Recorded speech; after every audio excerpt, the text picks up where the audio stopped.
There are a lot of half-truths and total misconceptions beside true facts about burnout circulating in our society. But which of them make sense and which are pure fables? Today I will discuss with you 9 of them.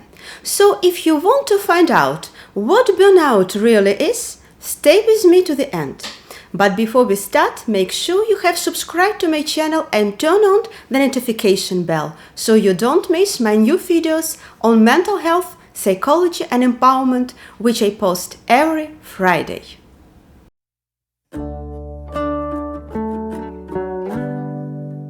Let's look first at what burnout looks like.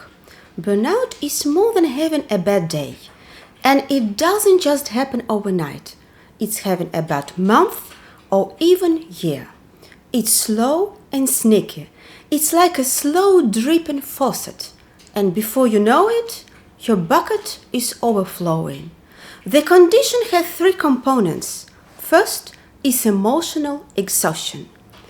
A fatigue is so extreme that the rest periods can no longer compensate for it. Second is depersonalization. You can think about a negative, cynical, indifferent attitude to work, for example. And the last is loss of personal satisfaction. The person feels inefficient and loses self-esteem. You can see this dimension as a person's adaptation strategy to the pressure that he or she feels. Besides, people can experience sleeping problems, loss of appetite, and different physical symptoms like frequent headaches, muscle pain, dizziness, or upset stomach. It seems as if there is an epidemic of burnout. Still, the phenomenon is not as new as it may seem. The phenomenon has been studied since the mid-20th century. The concept of staff burnout dates back to the 1970s. This summarizes the complaints associated with the overloaded and overworked employee in the healthcare sector. Burnout can happen in any field, and it's not limited to work. New moms and caregivers are at high risk for burnout, even if they are not employed.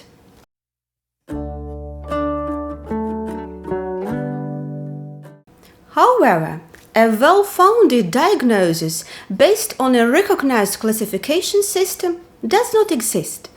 Neither the World Health Organization's most common ICD-10 classification, nor the American Psychiatric Association's counterpart, the DSM-5, distinguishes a separate diagnosis of burnout.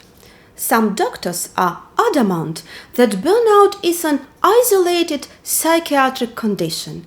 Others see the phenomenon as a precursor to depression. Sometimes burnout being seen as a fashion concept. It sounds better to say that you are sitting at home because of a burnout than to admit that you have a depression. Indeed, research indicates that there may be a link between burnout and depression. But that is not certain. To dismiss burnout lightly as pure exhaustion is dangerous. Anyone with complaints should be carefully examined and treated as soon as possible to avoid worsening of complaints.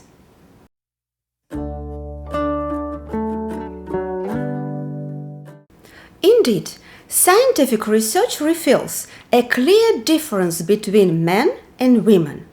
When dealing with stress, great effort and commitment, women become more quickly emotionally exhausted than men. There is some truth in cliches. Men try to solve problems with their minds, while women react with their emotions. A man would easier blame work stress or his environment or the boss. A woman suffers emotionally more from a social tension. An additional problem for many women is that they still carry the greatest burden of the household and the children on their shoulders. This, in combination with a job, creates extra workload and stress. This seems to cause them to burn out more often.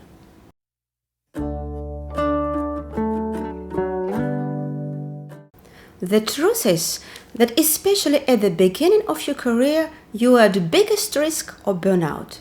The confrontation with professional life can be tough, and the professional requirements you have to meet often do not match your personal wishes and expectations. The disillusionment or pressure that follows can lead to the feelings of burning out. In addition, young employees still have to prove themselves professional and often do not have a permanent contract yet. Anyone who develops a burnout at young age quickly disappears from professional life or looks for a job that is better suited to his personality and capacity. As a result, the proportion of older people with a burnout automatically decreases.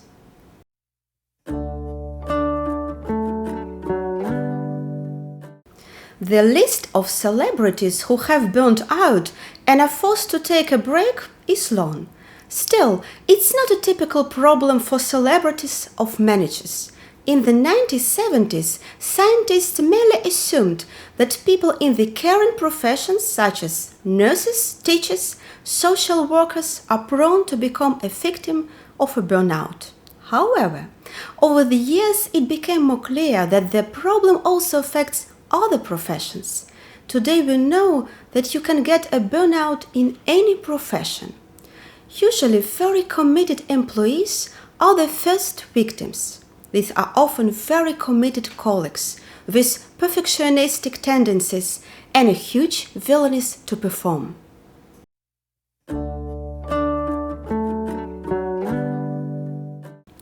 Of course, your work environment plays a major role.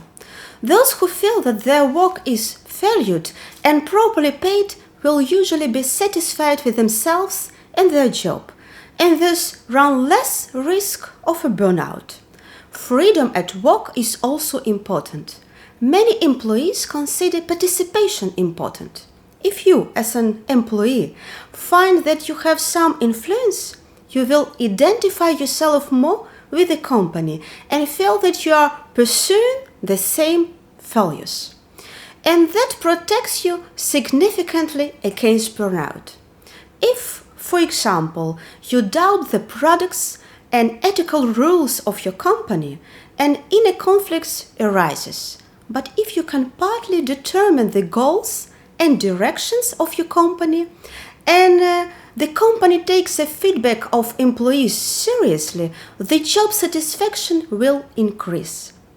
But there is a downside. Anyone who has too much freedom and does not feel able to make the necessary decisions will become insecure, and even then, burnout is lurking.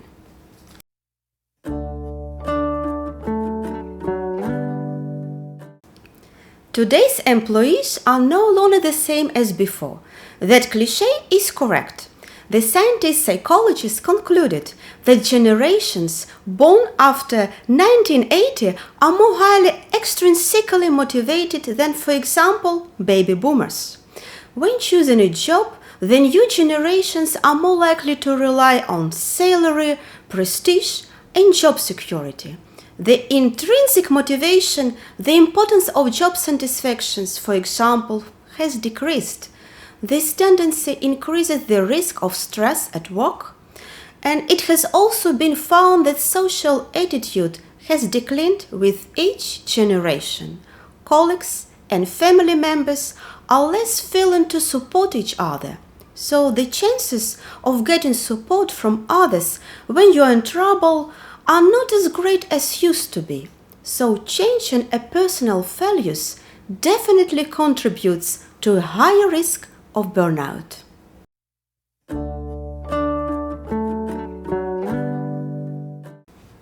You can partly compensate for things that go wrong at work and bring yourself back into balance if your personal life is harmonious. A good partner relationship can certainly protect against burnout. Singles appear to be prone to burnout, although a good social network just like a good partner can compensate sometimes for work-related stress. Anyone who lives alone or is a single parent has sole responsibility and cannot divide household tasks. This increases stress and decreases job satisfaction as well as sense of personal accomplishment.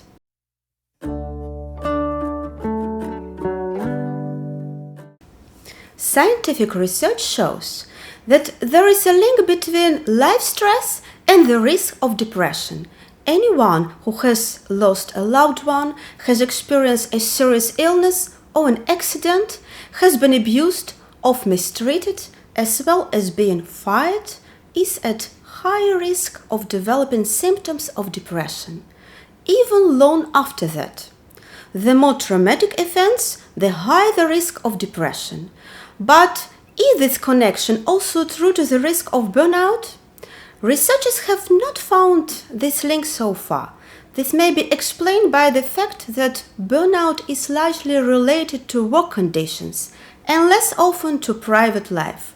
So, in this point, depression is clearly different from burnout.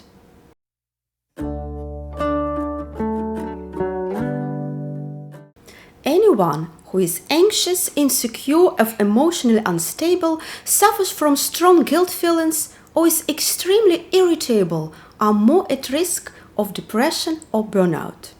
Self-regulation and self-reflection, a strong sense of responsibility, self-acceptance, willpower, and conscientiousness are all qualities that offer some protection against stress-related issues. Under one condition, if they are not present to an extreme degree. Research shows that there was a strong relationship between negative as well as positive personality traits and symptoms of depression or burnout by men. An insecure, quickly annoyed man is more at risk than the same kind of women. This can be explained by different strategies that women and men use to deal with stressful situations. Women are more likely to seek social support for problems, while men go for a solitary solution. This is why they are more dependent on themselves in serious situations than women, who can rely on suggestions and advice from their environment. These male solution strategies therefore are linked to a greater danger of developing depression or burnout. In conclusion, I'd like to say that burnout appears to be a recent phenomenon, but has been known since the mid-20th century. Some doctors consider it as a precursor to depression. Gender, age, family ties, and personality traits contribute to varying degree to the risk of burnout. Traumatic events increase the risk of depression, but no relationship has been established for burnout. I hope you found this information helpful. Feel free to express your thoughts in the comments down below or on my Facebook or Instagram pages. If you enjoyed this video and want to hear from me again, be sure to hit that subscribe button and turn on the notification bell before you go. But also give this video a thumbs up. Thank you very much for watching. See you next time.